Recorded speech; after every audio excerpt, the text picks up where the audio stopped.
اعوذ باللہ من الشیطان الرجیم بسم اللہ الرحمن الرحیم۔ کرسٹل موٹیویشن پر آپ سب دوستوں کو السلام علیکم۔ شدید بارش کے سبب ٹیکسی لینا بہتر تھا، چنانچہ میں نے ایک ٹیکسی کو اشارہ کیا۔ ماڈل کالونی چلو گے؟ ٹیکسی والا: جی بالکل حضور۔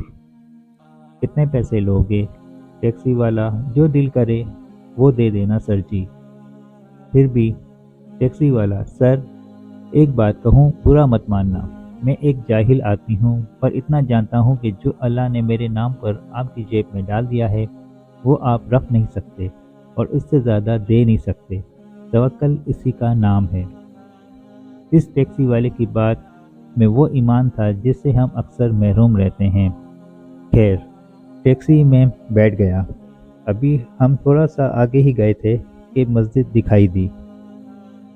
ٹیکسی والا: سر جی نماز پڑھ لیں پھر آگے چلتے ہیں، کیا خیال ہے؟ اس نے ٹیکسی مسجد کی طرف موڑ لی۔ ٹیکسی والا: آپ نماز ادا کریں گے؟ کس مسلک کی مسجد ہے یہ؟ میرا سوال سن کر اس نے میری طرف غور سے دیکھا۔ باؤجی مسلک سے کیا لینا دینا، اصل بات سجدے کی ہے، اللہ کے سامنے جھکنے کی ہے۔ یہ اللہ کا گھر ہے، سب کا گھر ہے۔ میرے پاس کوئی عذر باقی نہیں تھا۔ نماز سے فارغ ہوئے اور اپنی منزل کی طرف بڑھنے لگے۔ سر جی آپ نماز باقاعدگی سے ادا کرتے ہیں؟ کبھی پڑھ لیتا ہوں، کبھی غفلت ہو جاتی ہے، یہی سچ ہے۔ ٹیکسی والا: سر جی جب غفلت ہوتی ہے تو کیا یہ احساس ہوتا ہے کہ غفلت ہو گئی اور نہیں ہونی چاہیے تھی؟ معاف کرنا، میں آپ کی ذات پر سوال نہیں کر رہا، لیکن اگر احساس ہوتا ہے تو اللہ ایک دن آپ کو ضرور نمازی بنا دے گا، اور اگر احساس نہیں ہوتا تو؟ اس نے دانستہ طور پر جملہ ادھورا چھوڑ دیا اور خاموش ہو گیا۔ اس کی خاموشی مجھے کاٹنے لگی۔ تو کیا؟ میرا لہجہ بدل گیا۔ ٹیکسی والا: اگر آپ ناراض نہ ہو تو کہوں؟ ہاں بولیں۔ ٹیکسی والا: اگر غفلت کا احساس نہیں ہو رہا تو آپ اپنی آمدن کے وسائل پر غور کریں اور اپنے اللہ سے معافی مانگیں۔ کہیں نہ کہیں ضرور اللہ آپ سے ناراض ہے۔ ہم منزل پر آ چکے تھے۔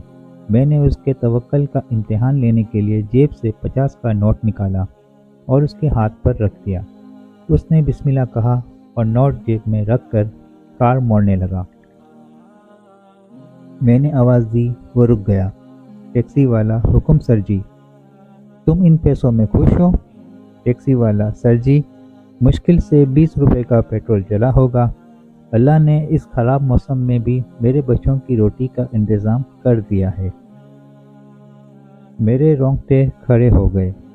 میں نے جیب سے مزید 200 نکالے اور اسے دینے کے لیے ہاتھ بڑھایا۔ وہ مسکراتے ہوئے بولا: سر جی دیکھا آپ نے، میرا حق 50 روپے کا تھا اور اللہ کے توکل نے مجھے 200 کا دیا۔ وہ ٹیکسی والا تو چلا گیا، لیکن جاتے جاتے اللہ پر میرے ایمان اور توکل کو جھنجھوڑ کے گیا۔